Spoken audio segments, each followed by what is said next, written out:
Merci Seigneur, au nom de Jésus. Amen.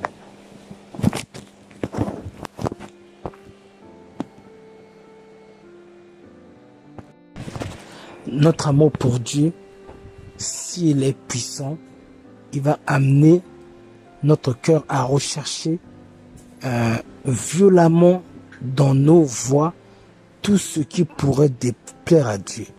Donc, tout est question de notre amour pour Dieu. Si nous aimons Dieu avec une violence extrême, eh bien, cela aura pour résultat la recherche de la droiture, la recherche de la vérité, la recherche de la consécration, la recherche de tout ce qui nous rendra agréable à Dieu, la recherche de tout ce qui nous amènera à chercher à être modèle. En fait, donc, le cadeau, le moteur qui va amener nos cœurs ou nos voix à être excellentes, c'est l'amour de Dieu. Tout dépend de notre niveau d'amour pour Dieu. Si on aime Dieu avec une puissance extrême, ben notre marche selon Dieu, notre vie, nos comportements, nos actions seront extrêmement puissants dans la sanctification, dans la consécration. Mais si notre amour pour Dieu n'est pas violent, n'est pas puissant, eh bien, nos voix également, c'est-à-dire que nous aurons, celui dont l'amour pour Dieu n'est pas violent, le résultat est que ben, ses voix ne sont pas non plus violents. On est répréhensible pour un tout et rien. On n'use pas de violence pour vaincre notre irritabilité, notre colère. On n'use pas de violence. On n'use pas de détermination pour vaincre nos défauts. C'est-à-dire que on tolère nos ténèbres, on tolère nos méchancetés, on tolère nos fautes parce qu'on n'a pas compris que Dieu les déteste, ou parce que, bien qu'on a compris que Dieu les déteste, on a peut-être compris que Dieu les déteste, mais notre amour pour Dieu n'est pas assez violent pour en faire un combat de tous les jours pour les chasser. On va tolérer nos erreurs, on va tolérer nos imperfections, alors que nous prions un Dieu qui ne les tolère pas dans notre vie. On va tolérer nos péchés, nos fautes, nos erreurs, toutes ces choses, alors que le Dieu que nous prêchons est saint et veut qu'on soit irréprochable. Donc en fait, le salut, la puissance de la progression, le progrès, toutes ces choses se trouvent. Le projet de la marche avec Dieu, le projet d'une consécration violente, le progrès, je veux dire. Eh bien, toutes ces choses-là, on les retrouve dans un ingrédient principal, c'est notre amour pour Dieu. Donc, il nous faut prier vraiment Dieu de tout notre cœur pour que Dieu nous donne un cœur qui l'aime.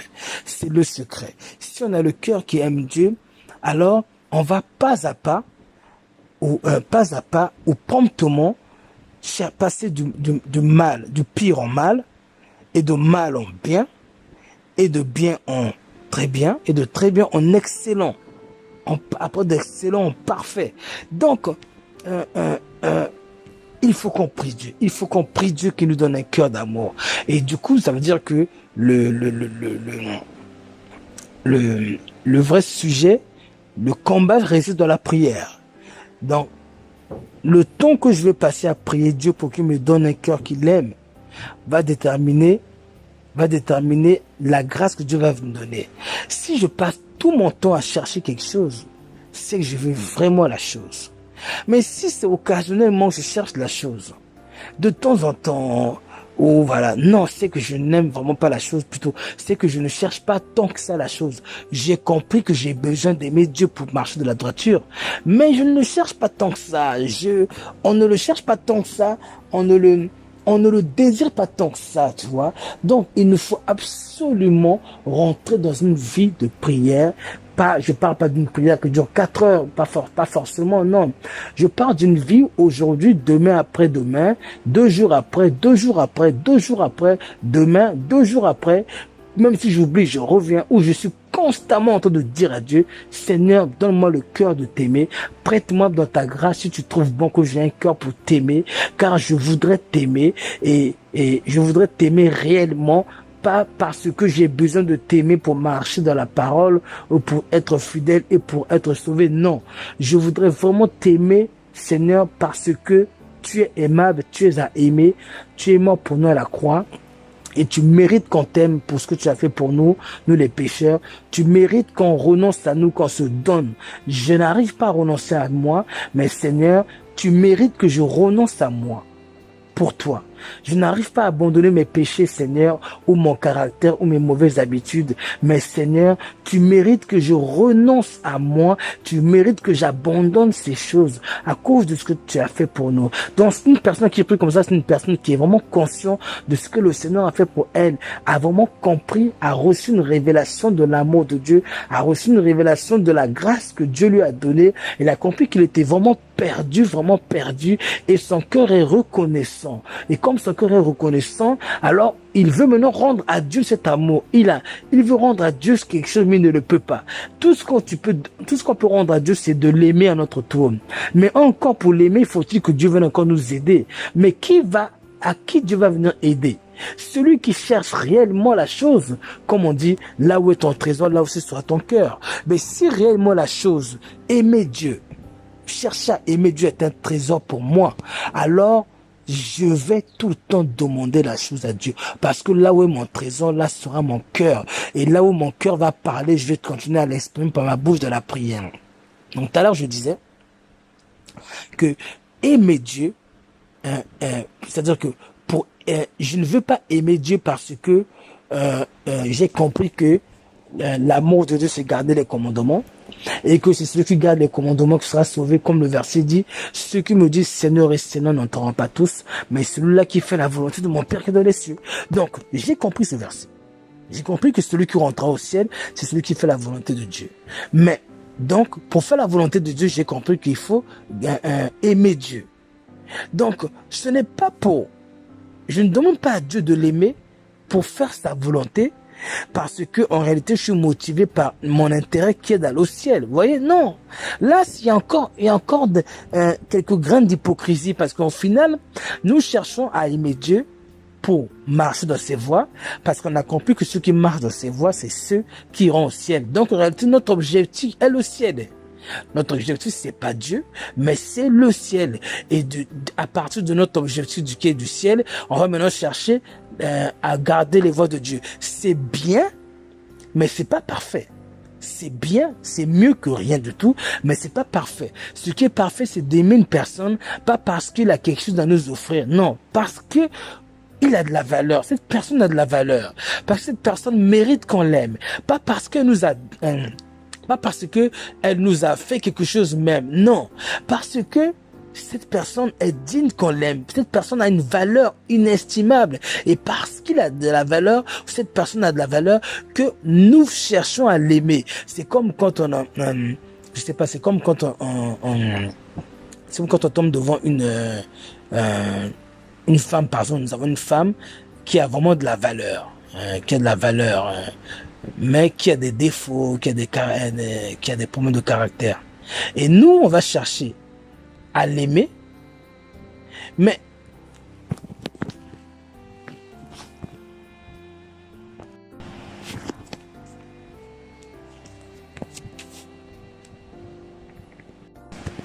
donc je suis là, je veux nous encourager à aimer Dieu, pas aimer Dieu pour aller au ciel, pas aimer Dieu pour être béni, pas aimer Dieu parce que aimer Dieu nous fait ramener au ciel, non. Aimer Dieu parce que Dieu a de la valeur. Aimer Dieu parce qu'il est digne qu'on l'aime. Aimer Dieu parce qu'il est aimable. Plutôt, je vais pas dire aimer Dieu parce que Dieu est à aimer. Dieu est aimable. Dieu est tellement bon que Dieu est aimable. Aimer Dieu pour sa beauté.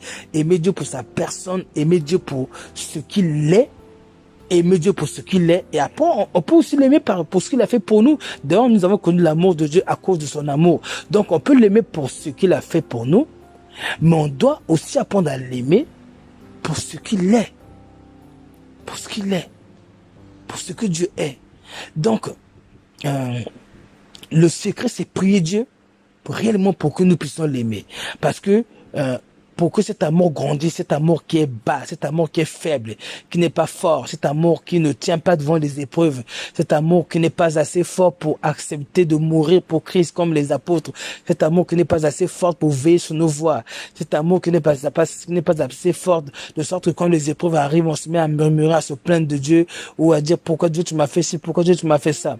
Cet amour qui n'est pas assez fort pour pouvoir pour ne pas accepter le traitement que Dieu peut nous donner de subir, comme par exemple Israël à qui Dieu a fait subir le traitement de le ramener dans le désert. Mais il y en a qui ont aimé Dieu, comme Moïse, comme Josué, comme Caleb. Par exemple, Caleb et Josué sont rentrés à Canaan, mais les autres se plaignaient tout le temps de Dieu. Attention, ça peut nous arriver, mais ça doit pas être une habitude. En réalité, ça ne devrait même pas nous arriver de nous plaindre devant Dieu, parce que quand on aime quelqu'un, on l'aime pour ce qu'il est, on aime tout ce qu'il est. Donc, aimons Dieu, cherchons vraiment à aimer Dieu, cherchons vraiment à faire croître notre amour pour Dieu et prions Dieu pour cela. Et à force de le rechercher, vous savez, c'est comme une eau, c'est comme si dans mon cœur, notre cœur est un verre d'eau à moitié plein d'amour de Dieu, voyez. Et bien, ce verre à moitié plein ne nous permet pas de triompher sur notre caractère excessif, notre violence, nos mauvaises habitudes, sur notre peur, sur nos angoisses, même de triompher sur nous, notre vie, sur l'amour de nous-mêmes. Voyez, il faudrait que ce verre soit déborde pour que je sois capable d'aimer Dieu au prix de ma vie, au prix de ma souffrance, au prix de mes peines, au prix de tout ce que je tiens dans ce monde, que j'aime Dieu au-delà de ces choses.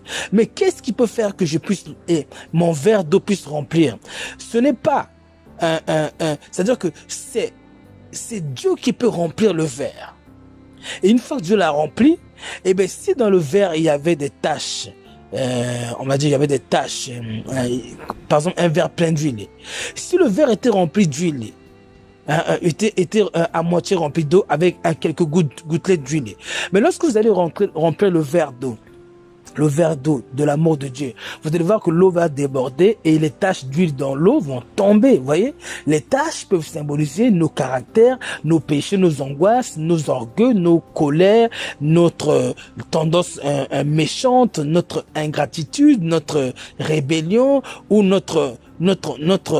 le fait de ne pas être capable de notre envie de ne pas nous donner à Dieu au point d'être prêt à y laisser notre vie, ou même le fait de ne pas vouloir renoncer à tout ce que nous possédons par amour pour Dieu. Voilà. Donc tout ça, ça peut représenter l'huile. Donc maintenant, si Dieu remplit cette coupe-là, ce verre d'eau, remplit le verre d'eau et fait déborder le verre d'eau de son amour, qui est symbolisé par l'eau, alors toutes les taches là vont tomber.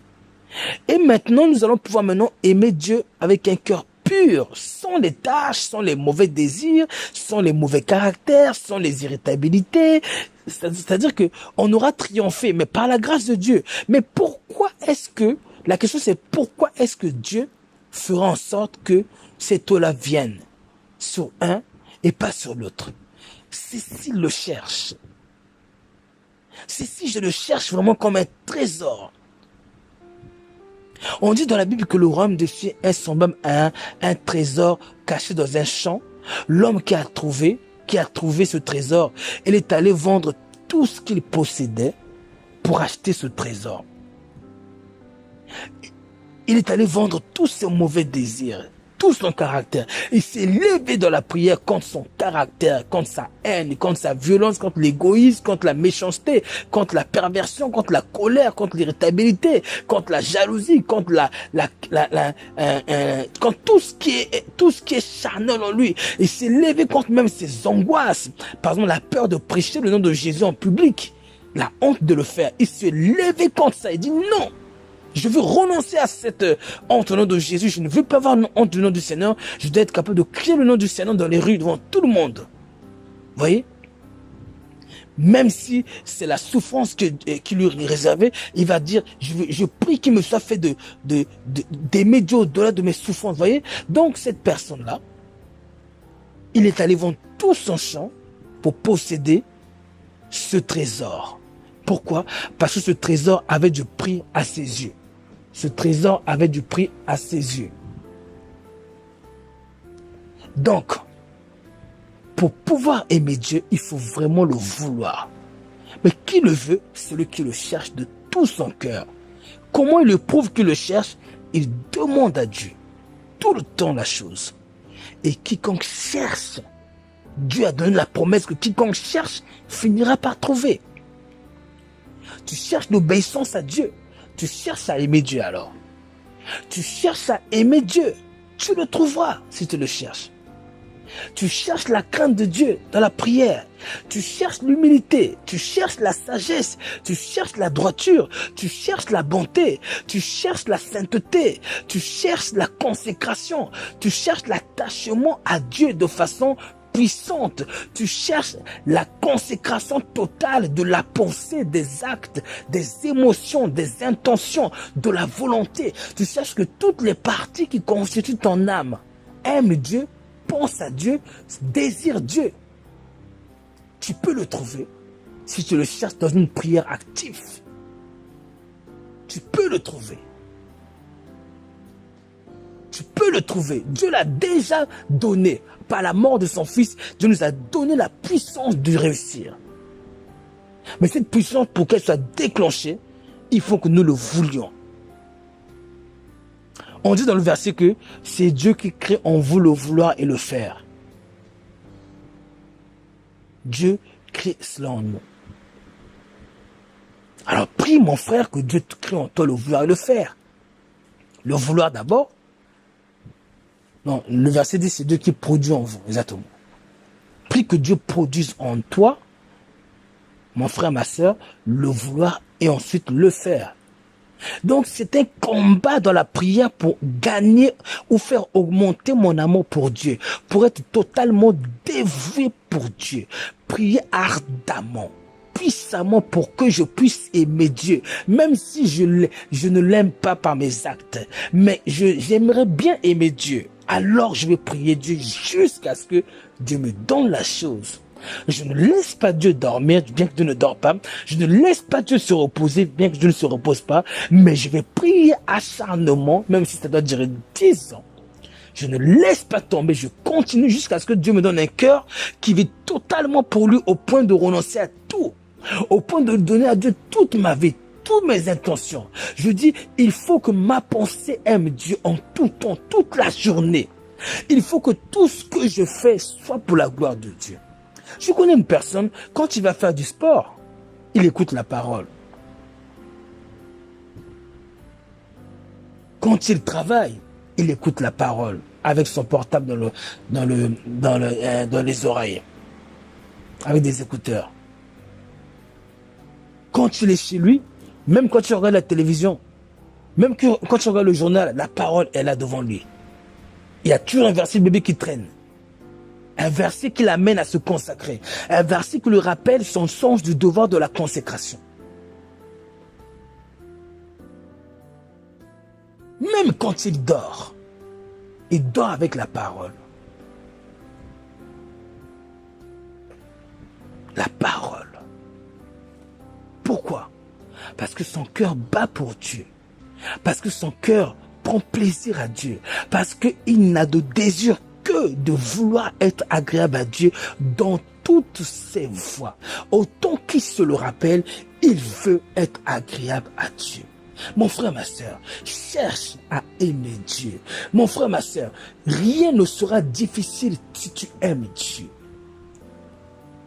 Si tu aimes Dieu, si ta pensée est focalisée sur Dieu en tout, loin des excès, loin des cupidités, des convoitises, des habits sexy, des habits de luxe, de toutes ces choses qui attirent l'homme, loin des marques, parce que surtout les marques ont gagné le cœur des gens, de sorte que les marques et les modes sont tellement dans leur cœur.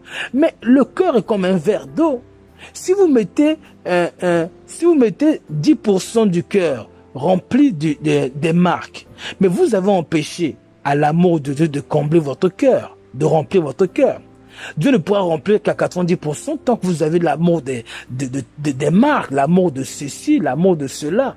Même les amours excessifs à nos conjoints. La Bible dit bien que si quelqu'un ne me préfère pas à son père, sa mère, sa femme, ses enfants, il n'est pas digne de moi. Ça veut dire qu'au bout d'un moment, Dieu peut te demander de mettre ta femme de côté, pas de divorcer. Mais de ne pas regarder à ta femme, ne pas regarder à son intérêt, mais regarder à ce que Dieu veut. Pour éprouver ton amour pour Dieu, s'il va au-delà de l'intérêt de ta femme. Comme Dieu a éprouvé Abraham. Abraham qui a tant attendu son fils qu'il a eu avec une femme stérile à l'âge de la vieillesse, les deux. Dieu a éprouvé son amour avec ce qu'il avait toujours attendu, son fils unique et chéri de sa femme. Et Dieu a éprouvé son amour pour Dieu à travers cet enfant. Et son amour pour Dieu a vaincu l'épreuve, a vaincu. Il a renoncé à sa vie, à son fils, pour son fils. Pour son Dieu, je veux dire. Donc, nous devons rechercher cet amour pour Dieu. Nous devons chercher à violemment aimer Dieu. À violemment aimer Dieu.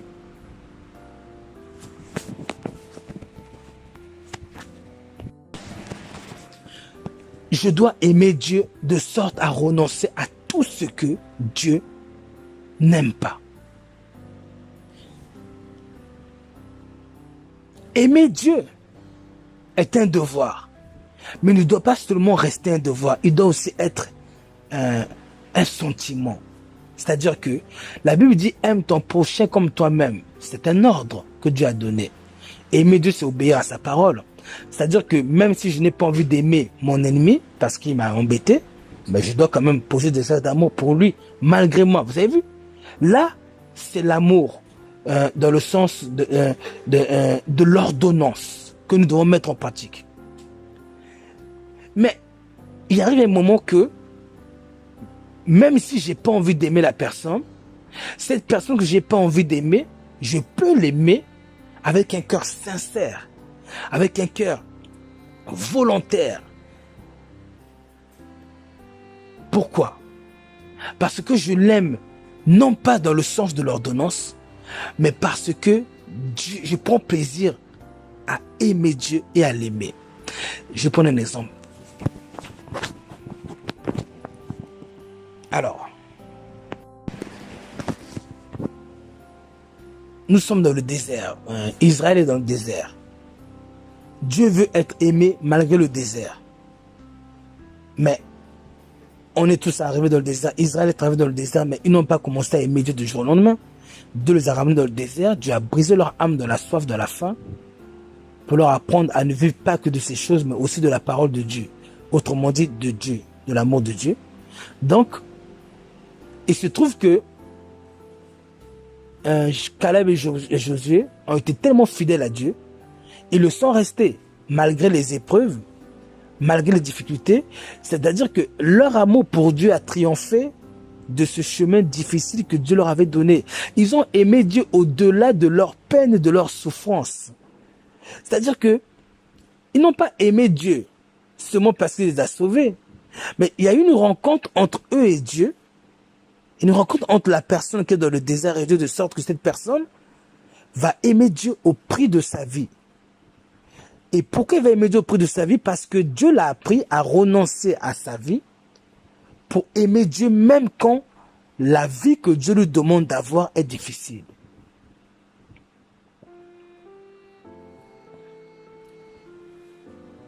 Mon frère, ma soeur, je veux t'encourager à aimer Dieu. Je veux t'encourager à persévérer. Je veux t'encourager à prier le Seigneur jour après jour pour lui demander qu'il te donne un cœur qu'il aime.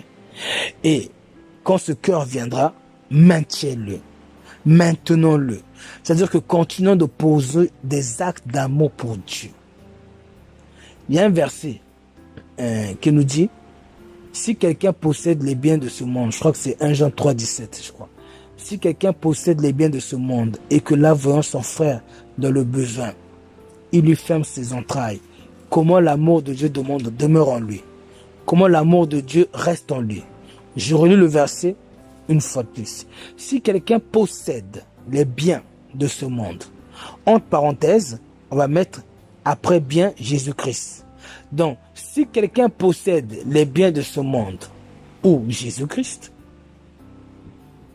ou si quelqu'un possède les biens célestes, et que là, voyant son frère dans le besoin, il lui ferme ses entrailles, comment l'amour de Dieu demeure en lui. Ça veut dire qu'avec ce verset, si nous voyons une personne qui se perd, notre devoir est d'aller le voir pour lui parler du Seigneur.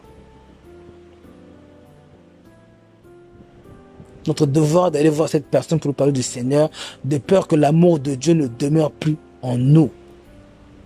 Si Dieu nous pousse à aller voir une personne, allons le voir, par la grâce de Dieu. Et prions Dieu qu'il nous accorde la grâce. D'ailleurs, je prie que le Seigneur m'accorde la grâce. Et à toi qui m'écoutes, nous accorde à nous tous la grâce de, lorsque le Seigneur nous mettra à cœur d'aller voir une personne pour lui parler du Seigneur, que nous puissions y aller promptement. Parce que nous aimons Dieu, nous valorisons cette personne. Et aussi parce que, et aussi de peur que l'amour de Dieu ne demeure pas en nous, parce que si l'amour de Dieu ne demeure pas en nous, ben nous sommes perdus. Que Dieu te bénisse, te fortifie, nous garde et nous aide à l'aimer, nous aide à le craindre, nous aide à perfectionner le voie.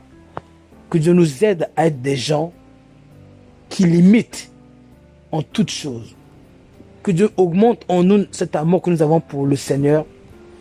Que Dieu nous accorde la grâce de pouvoir aimer les gens dans nos maisons, de respecter les gens dans nos maisons, de ne pas être ceux qui outragent les autres, d'être plutôt comme Christ, de ceux qui ont été outragés pour la gloire de Dieu.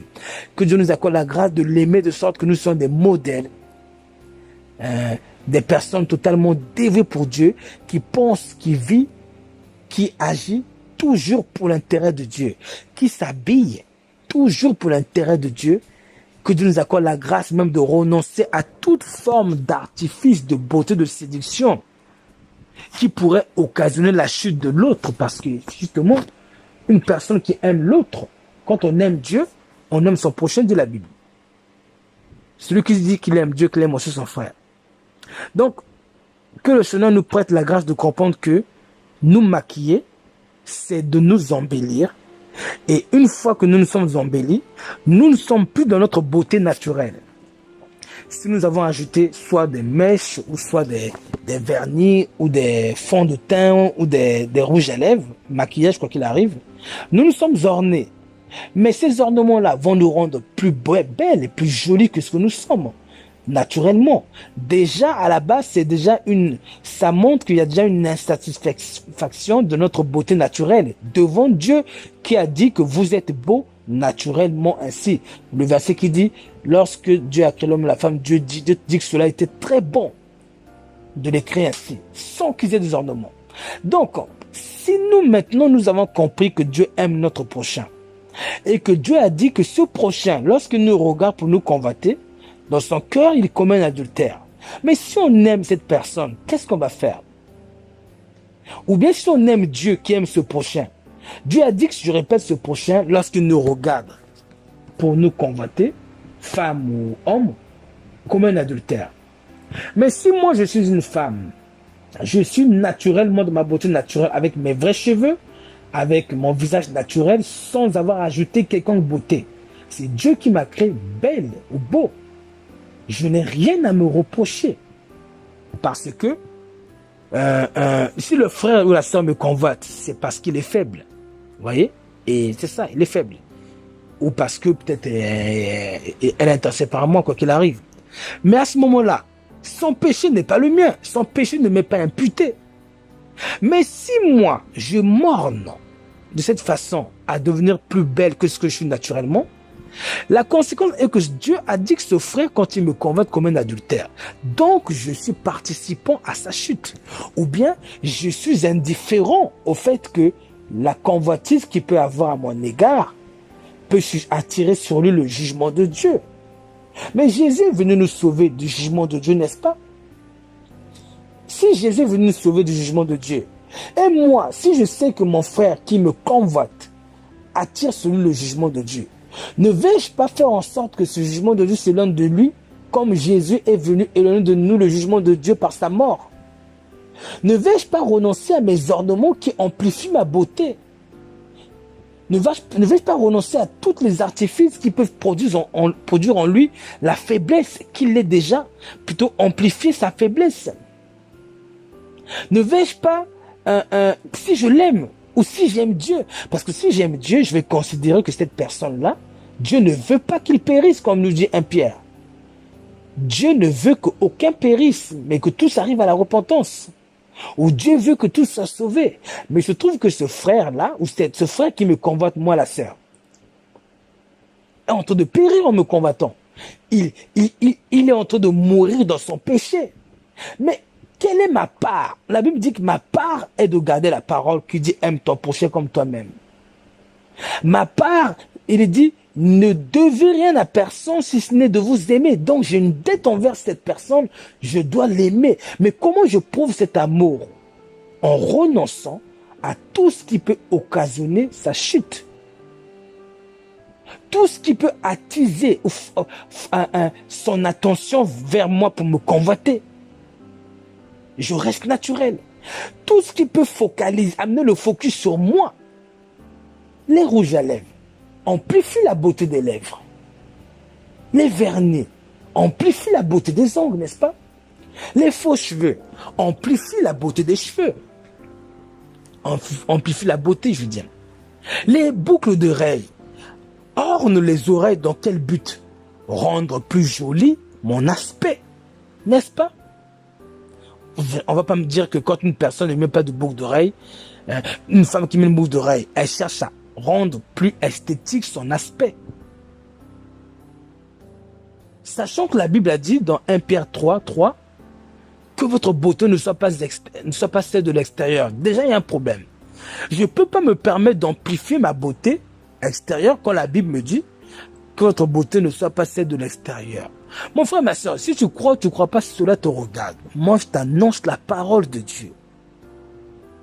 Alors, mais si maintenant, moi, je mets ces artifices d'ornement, quels qu'ils soient, aussi légers qu'ils soient, déjà, je suis en train de rechercher un sens de l'esthétisme extérieur. Mais ce sens de l'esthétisme que je recherche, il n'est pas naturel. C'est un ajout, c'est un ornement. C'est-à-dire que c'est une façon de dire à Dieu, tu ne m'as pas créé aussi beau que je voulais, aussi belle que je cherchais à l'être. C'est une façon de dire à Dieu, Dieu, tu m'as mal créé, ou Dieu, tu m'as mal dessiné. Le dessin que moi je vais faire en mornant est plus magnifique que ce que tu m'as fait naturellement. C'est déjà une offense à Dieu.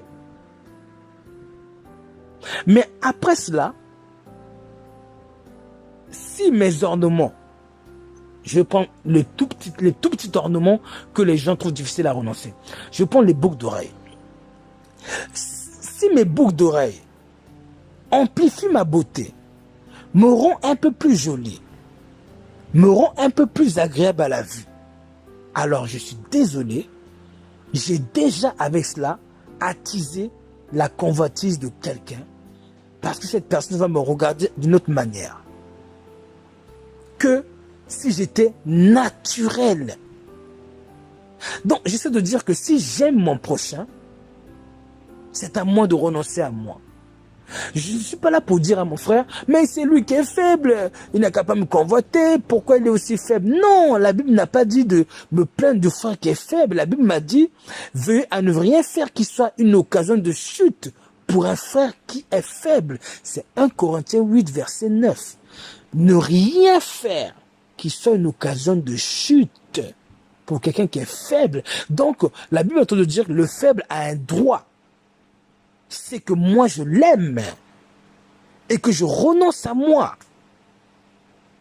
Le faible que nous disons, mais ils sont faibles, les femmes sont faibles, les hommes sont faibles, pourquoi ils me convoitent? Ils n'ont qu'à aller à la croix, ils ont reçu Jésus, n'est-ce pas, pour être délivrés. Alors pourquoi est-ce que vous nous embêtez à nous dire de renoncer à nos ornements, à nos maquillages, tout ça? Mais vous n'avez qu'à aller vers Jésus, que Jésus vous délivre. Pardonnez-moi, mais ça c'est le langage d'une personne qui est indifférent. C'est-à-dire, ça veut dire, débrouille-toi, t'as qu'à aller vers Jésus pour être délivré. Pourquoi moi je dois changer pour toi? Non.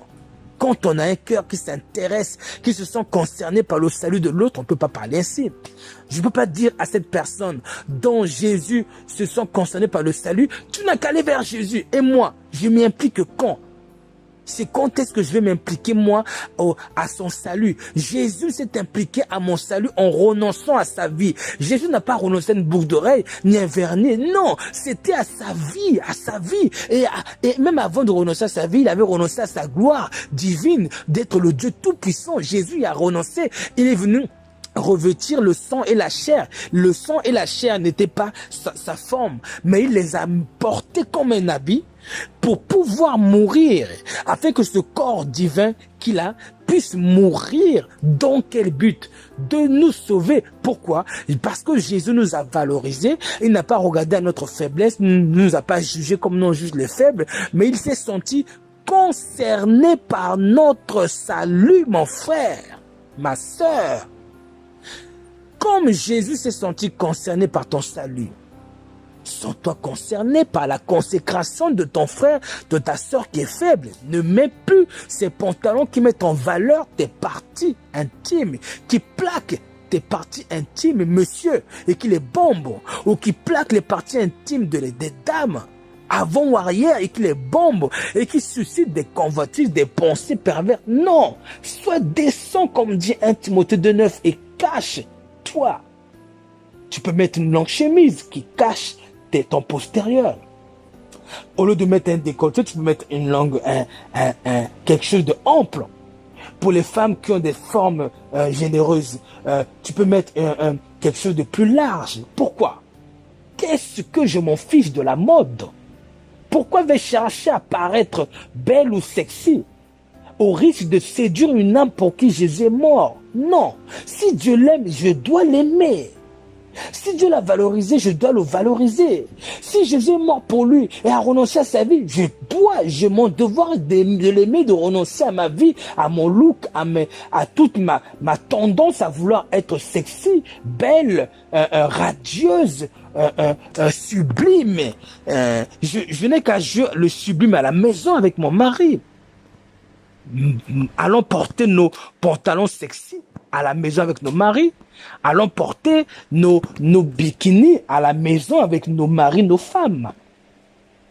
Mais une fois que nous sommes en face du mari de quelqu'un, de la femme de quelqu'un, mon frère, ma soeur, si tu aimes Dieu, et si tu aimes cette personne, si tu as compris que cette personne, en te convoitant, il pêche contre Dieu, et Jésus a dit, je dirai à ceux qui pratiquent le péché, retirez-vous de moi, vous tous qui commettez l'iniquité. Qu'est-ce que je vais faire? Puisque Jésus va revenir comme juge pour juger ceux qui pratiquent le péché, leur fermer la porte du royaume des cieux. Quelle est ma part en tant que enfant de Dieu, en tant que étant animé de l'esprit de Christ? Ne dois-je pas l'esprit de Christ, je parle l'esprit de Christ sauveur, pas le juge, l'esprit de Christ sauveur. Ne dois-je pas m'impliquer comme Jésus s'est impliqué pour ma vie, pour me sauver? Ne dois-je pas m'impliquer pour sa vie au point de modifier mon apparence, de veiller à ce que je sois toujours décemment habillé, décemment vêtu, à ce que je dois veiller à ne pas chercher à m'embellir de façon à attiser sa convoitise. Je dois rester seulement naturel. Et d'ailleurs, rester naturel, c'est rendre gloire à Dieu. C'est rendre gloire à Dieu, mon frère, ma sœur. C'est dire, Dieu, je m'accepte tel que tu m'as fait parce que j'accepte le chef-d'œuvre de tes mains qui était bon. Quand nous étions bébés, nous ne nous maquillions pas. Nous savions vivre sans les maquillages, sans les beautés, sans ces choses, sans les vernis. Mais c'est la tendance actuelle qui nous a rendus ainsi. Le système du monde, du diable, qui amène à le focus sur à ce que les gens amènent le focus sur eux. L'homme qui met les hommes qui mettent des t-shirts super moulants qui mettent en valeur leurs pectoraux, cherchent quoi? Ils cherchent à attiser la convoitise. En réalité, des fois, sa pensée n'est pas forcément celle de vouloir chercher la convoitise dans ses habitudes. Il aime bien son apparence, se trouve beau ou sexy. Vous voyez? Voilà pour certains. Mais le fait même le fait d'agir ainsi comme un innocent, vous voyez? Mais ça ne change pas la réalité, c'est que quelqu'un va tomber en convoitise. Et moi, si moi je l'aime, moi, C'est à moi de renoncer à moi. Je ne suis pas là pour le juger, non. Pourquoi? Parce que je valorise tellement mon prochain que je fais de sa vie, c'est-à-dire que je change ma personnalité, ma mentalité, mon look, parce que cette personne a de la valeur devant Dieu, parce que Jésus aussi a changé son look spirituel qui était la gloire de Dieu. Il a porté le look des hommes qui est la peau humaine, la chair et le sang humain. Pourquoi? Dans quel but? Cette personne que nous sommes avions de la valeur devant Dieu. Et Jésus n'a pas hésité à revêtir aussi le sang et la chair dans le but de mourir, donc de se tuer pour nous. Si Dieu nous a aimés ainsi, n'est-ce pas ainsi qu'on devrait s'aimer les uns les autres, renoncer à ce qui nous tient à cœur, si cela peut scandaliser quelqu'un? Parce que beaucoup de frères ou de sœurs pensent que c'est seulement, ils pensent que c'est seulement quand la personne nous fait comprendre que ce que nous faisons le scandalise, que nous devons renoncer. Non! Je ne vais pas attendre que mon frère vienne me dire, que ma soeur vienne me dire que tu sais, le pantalon que tu as mis était tellement sexy que cela mettant en valeur tes parties intimes.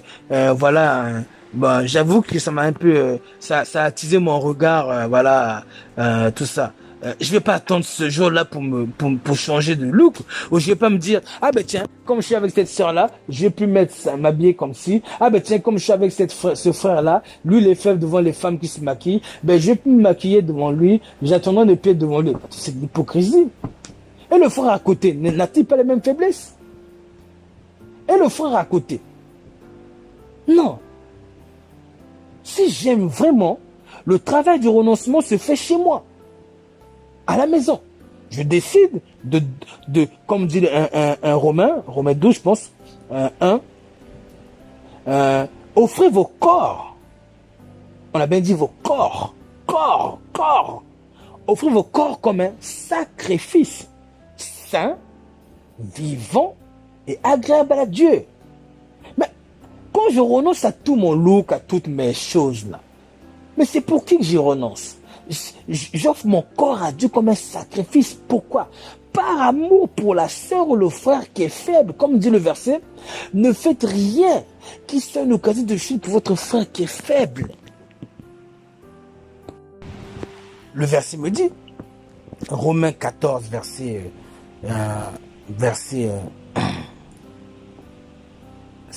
13, verset 15. Verset 13. Ne nous jugeons donc pas les uns les autres, mais pensez plutôt, c'est une loi spirituelle de l'amour, pensez plutôt à ne rien faire qui soit pour votre frère une pierre d'achoppement ou une occasion de chute. Pensez. Je pense à cela matin, midi, soir. Je me mets dans la tête que Dieu aime ce frère. Dieu ne veut pas que lui sache, il tombe ou qu'il soit dans la convoitise, dans le péché, dans la convoitise, et qu'il a sa femme à la maison, il pense à moi. Ou non, c'est-à-dire je ne veux pas être participant de ce péché. Alors, j'y pense, j'oublie pas cela. J'y pense. Il a dit, mais pensez plutôt à ne rien faire. Rien. Il a dit rien. Rien faire. Qui soit pour votre frère une pierre d'achoppement ou une occasion de chute. Mais ça dépend de ta foi, mon frère, ma soeur. Tout est question de ta foi. Est-ce que tu aimes réellement Dieu? Est-ce que tu as compris que Dieu aime réellement ton prochain? Et que tout ce que tu peux faire qui peut amener ce frère à te convoiter, c'est à toi d'y renoncer. Est-ce que tu as compris ça, mon frère, ma soeur? Est-ce que tu as compris? C'est à toi d'y renoncer. Même si toi, cela te paraît anodin. C'est à toi d'y renoncer, mon frère, ma soeur. Ça veut dire que ce soit boucle d'oreille ou quoi que ce soit, ou vernis, ou quoi que ce soit, c'est à moi d'y renoncer. Parce que j'aime mon frère. C'est-à-dire que c'est à moi d'y renoncer. Déjà que la Bible est contre les bijoux, dans 1 Timothée 2,9, dans Exode 35, verset 5, Jacob allait vers Dieu, à la rencontre de Dieu à Silo, et avant d'y aller, Jacob dit à sa famille, ôtez les dieux étrangers au milieu de vous. Et la Bible dit et les idoles, la Bible dit, ils donnèrent à Jacob tous les dieux étrangers qui étaient dans leurs mains, qui étaient avec eux, et les anneaux qui étaient à leurs oreilles. Ah, mon frère, ma soeur, surtout toi qui portes des anneaux aux oreilles. Jacob, ton patriarche, a demandé à sa famille de renoncer à ces choses. Et sa famille lui a donné des anneaux aux oreilles. Pourquoi? Tu remarques bien, au moment où ils allaient vers Dieu, au moment où ils allaient à la rencontre de Dieu, ils se sont dépouillés. Nous n'étions pas de l'alliance même du tabernacle. On n'était pas de l'alliance en Christ où nous sommes rentrés dans le Saint des Saints. Non. Mais comme ils s'approchaient de Dieu, ils les ont déposés. Même les anneaux aux oreilles, des pauvres anneaux aux oreilles. Pourquoi Jacob et sa famille les ont déposés? Si des pauvres anneaux aux oreilles ont écœuré Dieu, Jacob a compris cela, écœure Dieu. Est-ce que Dieu a changé aujourd'hui, mon frère, ma soeur? Est-ce que ton Dieu a changé? Est-ce qu'il a changé? Est-ce que Dieu a dit tu peux maintenant mettre des anneaux aux oreilles? Non. Dieu avec Paul, Dieu a dit que la femme ne se pare ni de tresse, ni d'or, ni de perles, ni d'habits somptueux. Dieu a dit ça. Dieu a dit à Pierre que votre beauté ne soit pas celle de l'extérieur. Ou ayez non cette parure extérieure qui consiste dans les cheveux tressés, les ornements d'or. Dieu a dit évitez toute forme d'ornement qui cherche à embellir votre personne extérieure, mais cherchez plutôt l'embellissement intérieur. Il a dit renoncez à l'embellissement extérieur et chercher l'embellissement intérieur. Mais nous les chrétiens, on cherche à avoir l'embellissement intérieur, mais on ne veut pas renoncer à l'embellissement extérieur que Dieu a dit de renoncer. Renonçons à ces artifices de séduction. Il a dit Pierre les tresses. Pierre a dit les tresses. Paul aussi a dit les tresses. Renonçons-y. Donc, regardez bien la chose. Toi, ma soeur qui porte des tresses, toi, ma soeur qui te parle des tresses, le verset dit se parer de tresses. Mais les tresses te rendent plus belle que ce que tu es naturellement.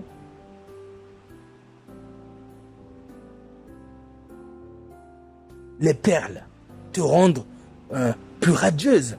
C'est-à-dire que tous les artifices de beauté que nous mettons font en sorte que notre corps devient un objet de séduction, de convoitise autour de nous. Les gens, regardez, c'est comme un sapin. Le sapin, lorsque vous l'avez pas décoré, il est naturel. Il reste naturel. Voyez? Imaginez que le sapin est naturel. Le concepteur l'a créé ainsi. Imaginez que le sapin, il dit, moi je veux porter des guirlandes, des bourres, tout ça. Imaginez le concepteur, il dit non. Mais il y a un problème entre le sapin et le concepteur. Le sapin sera rebelle. Un sapin vivant, j'ai un exemple. Le sapin sera un sapin rebelle s'il décide de s'orner, alors que le concepteur ne veut pas. Mais le concepteur, depuis Jacob a demandé à sa famille de se dépouiller des anneaux aux oreilles.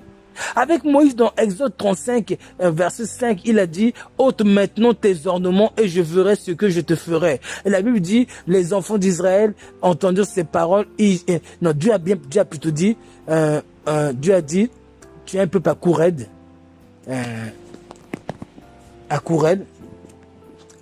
Si je montais au milieu de toi, je te consumerais.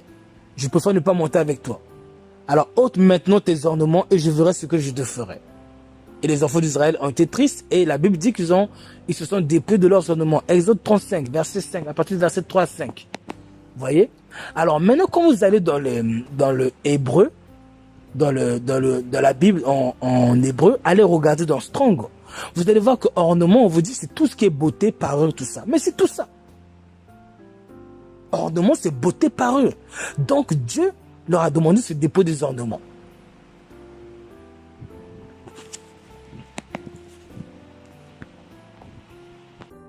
N'est-ce pas? Mais les ornements, c'est toutes ces... Les ornements, c'est quoi? C'est toutes ces... c'est tous ces artifices de séduction que Dieu n'aime pas. Et dans le livre d'Ésaïe, on nous l'explique très bien. Quand on va dans Ésaïe 3, à partir du verset 16, Dieu dit, parce que les filles de Sion, Ésaïe 3, verset 16, parce que les filles de Sion sont orgueilleuses, voyez, et qu'elles marchent le cou tendu et le regard effronté parce qu'elles vont un petit pas, elles font résonner les boucles de leurs pieds, Le Seigneur rendra chauve le sommet le sommet de la tête des filles de Sion. Alors, verset 18, regardez ce qu'il dit. En ce jour, regardez comment Dieu énumère ce que Dieu appelle étant des ornements lui-même. En ce jour, le Seigneur ôtera les boucles qui leur servent d'ornement. Voyez? Donc, les boucles qui leur servent à s'embellir. D'ornement, c'est orner, c'est embellir. Donc, Dieu ôtera les boucles qui leur servent d'ornement à leurs pieds. Regardez, Dieu continue, les filets et les croissants. Tout ça sont des ornements. Les pendants d'oreilles, les bracelets et les voiles. Vous voyez? Donc, Dieu est en train de citer ici la liste des ornements. Qu'est-ce qu'ils font? Ça embellit ces choses, n'est-ce pas? Ça embellit ces choses. Verset 20, les diadèmes, les chaînettes des pieds, les ceintures, les boîtes de senteurs, les amulettes, les bagues et les anneaux au nez. Vous voyez? Donc, les vêtements précieux, comme Paul aussi parle des vêtements somptueux. Vous voyez? Donc, Dieu a classifié ces choses comme étant des ornements, qu'elles se servent pour s'embellir. Mais regardez ce que dit 1 Pierre 3.3. Que votre beauté ne soit pas celle de l'extérieur. Ça veut dire que si votre beauté n'est pas celle de l'extérieur, vous ne pouvez pas mettre ces choses que Dieu vient de citer dans Ésaïe 3 pour encore vous embellir. Non, c'est interdit. Que votre beauté ne soit pas celle de l'extérieur. Ensuite, Pierre dit, 2 points, cheveux tressés, vous voyez? Il considère que les cheveux tressés sont des choses qui embellissent l'extérieur. Cheveux tressés, ornement d'or. Vous voyez? Mais la liste n'est pas finie. Il aura pu continuer sa liste en prenant tout ce qui est ici. C'est la liste des ornements. Ce sont des ornements.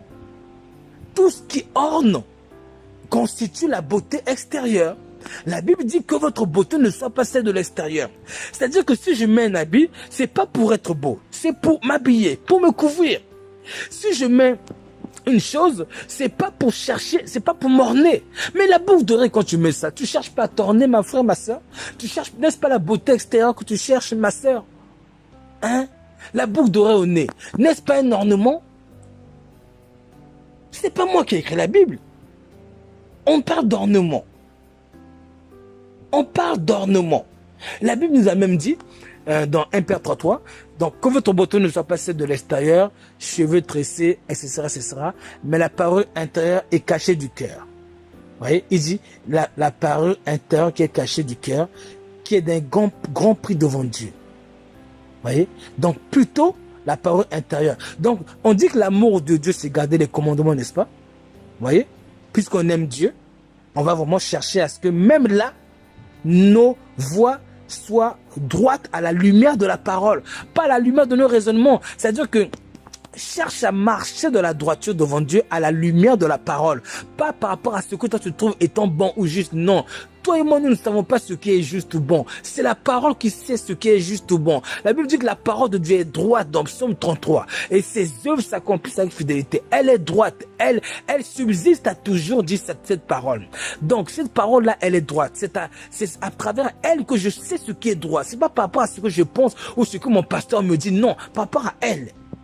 Donc, on nous dit ici que chercher la parure intérieure cachée du cœur qui est d'un grand prix devant Dieu. Et on dit, c'est ainsi que se paraît Sarah. C'est ainsi. C'est-à-dire que Sarah, elle se paraît de la parure intérieure. Bon, est-ce que Sarah avait pour cela la parure extérieure? Non. Cela montre que Sarah n'avait pas la parure extérieure. Puisque Paul nous dit de ne pas avoir la beauté extérieure. Ensuite, il nous dit maintenant d'avoir la beauté intérieure. Et il dit, c'est ainsi que Sarah se paraît. Donc, Sarah va se parer de la beauté intérieure, ça oui, il le dit. Mais Sarah oserait-il se parer de la beauté extérieure des ornements que Paul est en train de dire que votre beauté ne soit pas celle de l'extérieur? Mon frère, ma soeur, considère ces paroles. Si les gens t'ont dit tu peux te maquiller, ils t'ont égaré. Tu es en train de susciter la convoitise. Parce que Jézabel dit dans 1 Roi, s'est maquillée pour séduire un prophète, s'est servi du maquillage. Quand elle a appris que le prophète allait venir chez elle, elle s'est servie du maquillage. Ne vois-tu pas que le maquillage était un instrument de séduction que le diable a mis en place pour amener les femmes à devenir des idoles, que les hommes vont convoiter, que les hommes vont éloger, que les hommes vont adorer, vont admirer tout au long de la journée. Au lieu que leur centre d'intérêt soit focalisé sur Dieu, ils vont se mettre à admirer, adorer, éloger, complimenter des femmes. Ah, tu es jolie, ah, tu es belle, ah, tu es ceci. Et ça va augmenter l'orgueil féminine. La femme se sentira bien. Regardez même les femmes quand elles marchent dans les rues. Elles se regardent, c'est une compétition de qui est la plus belle. Je connais même des femmes qui ont dit, je suis jaloux que celle-là est trop belle, j'ai envie de la griffer.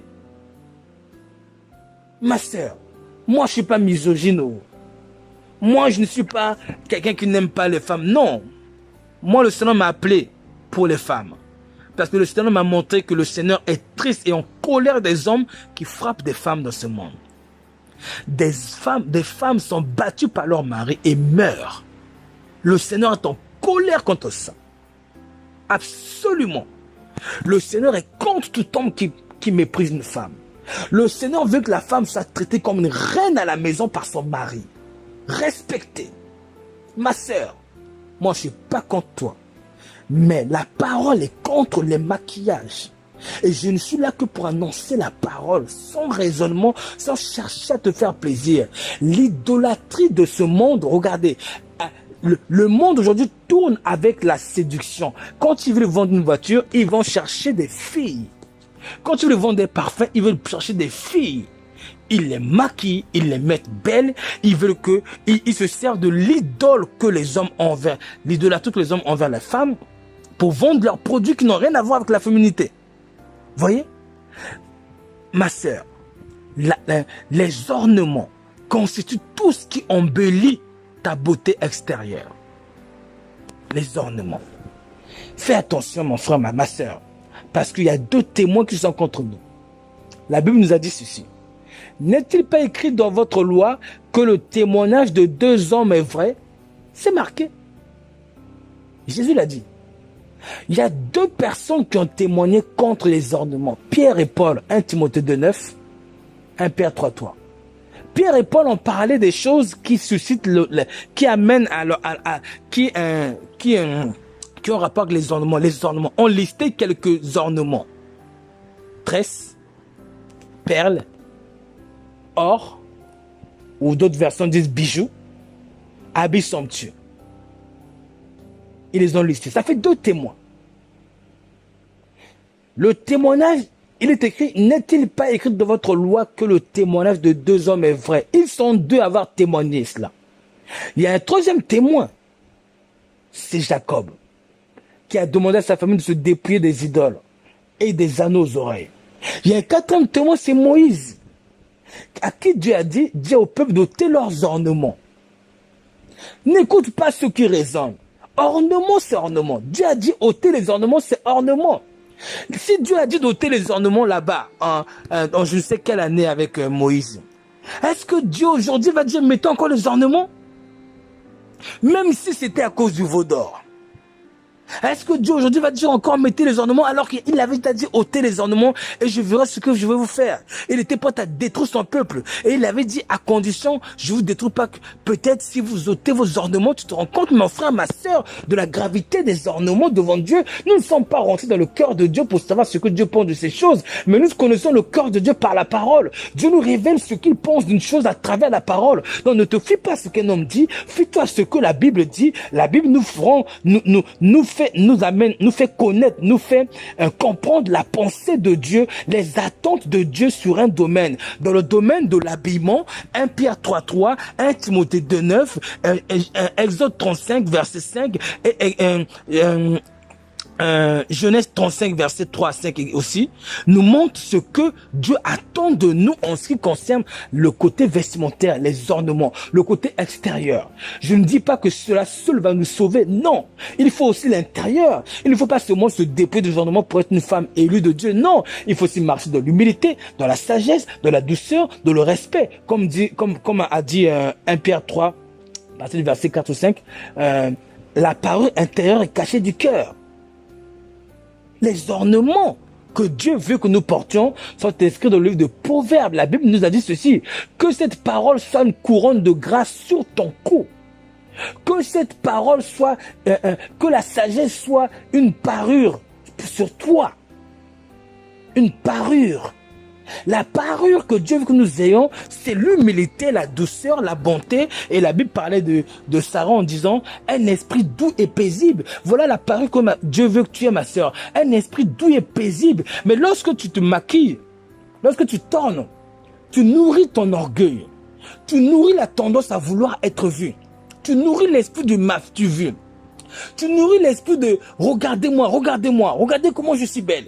Tu nourris l'esprit c'est-à-dire que même si ton idée n'est pas de séduire les autres, mais tu nourris l'esprit de « j'aime comment je suis belle, je me trouve belle, ah j'aime comment je suis ». C'est-à-dire que tu es en train d'idolatriser ton corps.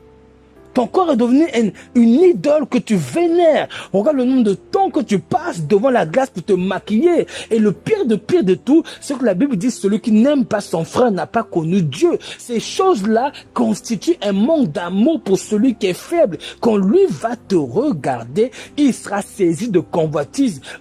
Réalise que lui, s'il est saisi de convoitise, s'il persévère dans son péché, il sera jugé. Et toi aussi, pour avoir été une pierre d'achoppement, et toi aussi, pour avoir agi comme le diable. Dis-moi, si les maquillages amènent à titre de la convoitise, n'est-ce pas? Si ça attire de la convoitise, on le sait, ça attire de la convoitise. Alors, si la personne qui convoite sera jugée, est-ce que cela n'arrange pas le diable? Bien sûr que si le diable, ça l'arrange.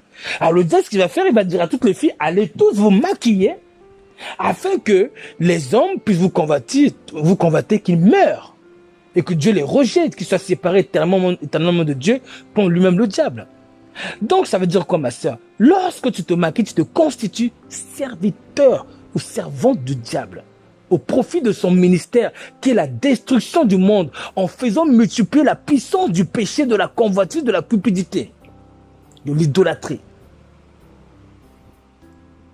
Certains disent, ben, je vais me maquiller avec modestie, je vais te mettre quelques touches, mais mon frère, ma soeur, je vais mettre quelques boucles d'oreilles, juste une petite boucle d'oreille, une toute petite boucle d'oreille. Mon frère, ma soeur, dis-moi un peu. Alors regarde, si tu vas mettre ça, dis-moi, en quoi tu en as besoin? Est-ce que Dieu ne t'a pas créé des oreilles qui sont jolies, telles qu'ils sont?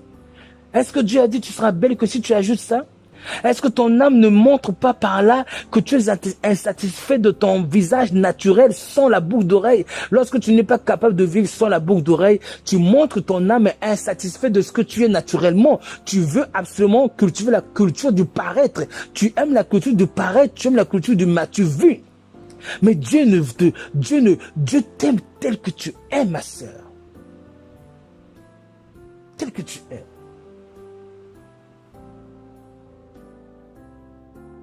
Ma sœur, mon frère, je veux t'encourager. Homme de Dieu, dis la vérité à la personne qui t'écoute. Dis la vérité. Dis la vérité. Ce ne sont pas ceux qui disent Seigneur qui rentreront, c'est ceux qui disent, ce sont ceux qui font la volonté de mon Père qui sont de les cieux. Alors, amène la sœur à faire la volonté du Père. Si la volonté du Père est, je veux que la femme ne se parle ni de ci, ni de ci, ni de ça, ni de ça, ni de ça, amène-la à faire la volonté du Père. Et ne dis pas aux sœurs ou aux frères que cette parole vient de Paul. Non, 1 Thessaloniciens 4 dit, Paul dit, c'est par le Seigneur que je vous ai enseigné toutes ces choses. Paul le dit très clairement que toutes les choses que nous avons appris de lui viennent du Seigneur. 1 Thessaloniciens 4, je le répète, à partir du verset 1 dit, aux frères, au reste frères, puisque vous avez appris de nous, dans les apôtres, comment vous devez vous conduire et à plaire à Dieu. Vous avez vu? Paul dit, ce que je te dis là, je t'apprends comment tu dois plaire à Dieu. Toutes les paroles qu'il t'a dit de faire là, je t'apprends comment tu dois plaire à Dieu. Et il dit, à la suite du verset, à partir du verset 2, il dit, vous savez en effet quel précepte nous vous avons donné de la part du Seigneur. Paul te le dit, mon frère. Les préceptes qu'il t'a donnés, il te les a donnés, il nous les a donnés de la part du Seigneur. Si nous n'avons pas la foi en cette parole, que ces préceptes que Paul a donnés, je parle des ordres. Il y a des moments, Paul a dit, là, ce n'est pas moi qui le dis, c'est le Seigneur. Vous voyez? Il a bien pris soin de préciser que là, ça venait pas du Seigneur. Voilà, là, ça venait pas de lui, du Seigneur. Et il y a d'autres points, il a dit, les autres points où Paul a dit, là, je donne un avis. Vous voyez, un avis. Donc, il a précisé que là, j'ai pas reçu d'ordre du Seigneur, mais je donne un avis. Mais quand Paul nous dit ceci est une ordonnance, je veux que la femme ça. C'est une ordonnance du Seigneur. Sauf quand Paul aurait précisé, non, là, je donne un avis. Quand Paul n'a pas parlé que c'était un avis, ceci est un précepte du Seigneur. Donc, si mon frère, ma soeur ou pasteur, tu es incrédule devant cette parole, tu dis que ces paroles viennent de Paul, là, ça regarde que toi et Dieu, mais prends garde à ton âme.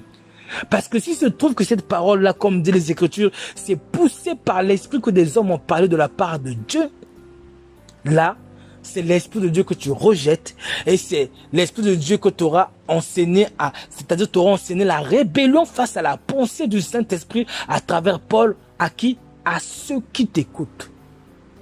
Mon frère, moi à ta place, je te donne ce conseil. Tu veux éviter le jugement de Dieu?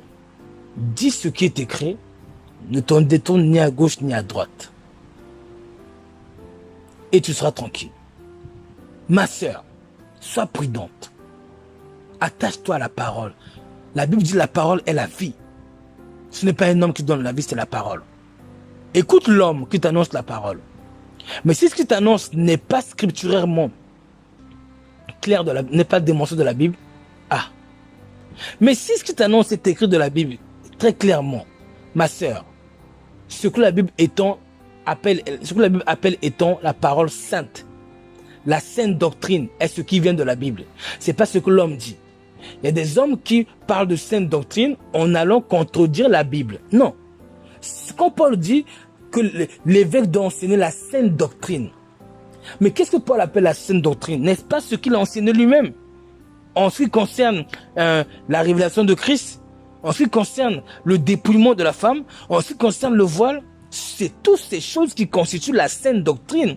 Donc si tu décides de rejeter les paroles de Paul, tu rejettes la sainte doctrine. Car celui qui a écrit sainte doctrine, c'est Paul lui-même. Il appelle cette doctrine ça, ce qu'il a écrit. Et ce que Paul a écrit, c'est ce qu'il a vécu, c'est ce qu'ils ont vécu. C'est ce qu'ils ont vécu. Alors, aimons-nous les uns les autres et aimons Dieu, sachant que aimer Dieu, c'est garder ses commandements. Aimer son frère, c'est renoncer à soi-même pour ne pas lui être une pierre d'achoppement. Que le Seigneur te bénisse. À bientôt. Que le Seigneur te bénisse, te fortifie. Que le Seigneur te bénisse, te garde. Je prie que toi qui m'as écouté par la grâce de Dieu, qu'il te soit fait d'être béni par la grâce de Dieu, que tu sois fait de recevoir ce cœur par la grâce de Dieu. Si tu le cherches, reçois-le par la grâce de Dieu au nom de Jésus. De pouvoir aimer Dieu et de renoncer à ta vie. De renoncer à ta vie, à tout ce que ta conscience rend témoignage pouvant déplaire à Dieu. Et attention, des fois la conscience ne nous rend pas témoignage d'une chose qui déplaît à Dieu parce qu'en réalité elle est simplement morte, habituée à la coutume du monde. Aussi la conscience ne réagit plus avec avec toute la lumière possible pour nous éclairer parce que le monde a couvert, les ténèbres envahissent la terre. Mais comment faire pour illuminer ma conscience? Je retourne sur la parole pour que la parole me rappelle ce que Dieu attend de moi. Toute prescription de Dieu est une attente de Dieu. Toi qui m'écoutes, que Dieu te bénisse jusqu'à la fin, te garde. Que les circonstances te soient favorables pour que tu aimes ton Dieu jusqu'à renoncer à tout ce que tu possèdes, tout ce que tu aimes. Que Dieu bénisse ta vie, ta famille, ton mariage, tes enfants. Que Dieu te bénisse, que ta relation avec le Saint-Esprit soit bénie, qu'elle soit enrichie d'amour, de consécration, de sainteté, d'investissement. Que Dieu te bénisse de sorte que tous les jours de ta vie, tu te détournes des films du monde et que tu t'attaches à la parole, à la parole, à la parole, Au nom de Jésus. Amen.